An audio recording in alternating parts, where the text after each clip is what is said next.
Now, with the distribution of the COVID vaccine underway, the next challenge becomes how to make people feel more comfortable with returning to offices and other places. It's where air purifiers could come into play. And the reason why my next guest is seeking emergency approval from the FDA to help fight the pandemic. For more, I'm joined by Joe Urso. He's the chairman and CEO of ActivePure Technologies.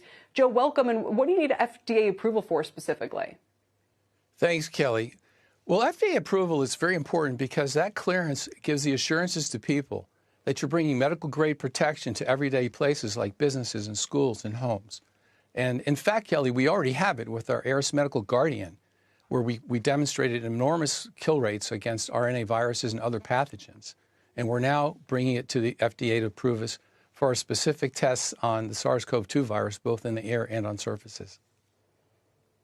I'm reading your client list already is impressive. If it includes the Cleveland Clinic, MLB, universities, Mississippi State, state capitol buildings. So it would seem like word's getting around regardless, right?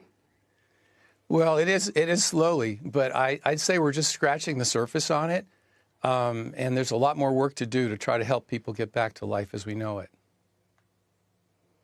What specifically does your air filter do? So for those of us who are concerned about going back into a restaurant, is it the kind of peace of mind where I say, okay, well, I'm okay going into a restaurant that has an air purifier in it, but I'm not with one that doesn't, for example. Is it that kind of get out of jail free card, or does it not quite, make things perfectly safe? I'm sure nothing can.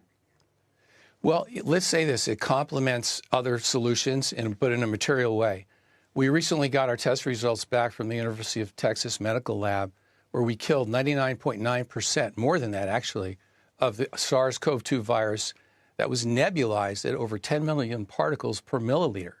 We killed them in just 3 minutes. And that kind of protection, that kind of real-time protection that basically attacks the virus at its source, literally as it's coming out of your mouth, creates an enormous safety net. And while nothing's perfect, God help you if someone should cough in your face or something like that, it could be problematic, but it would make a material difference in giving peace of mind to help businesses reopen.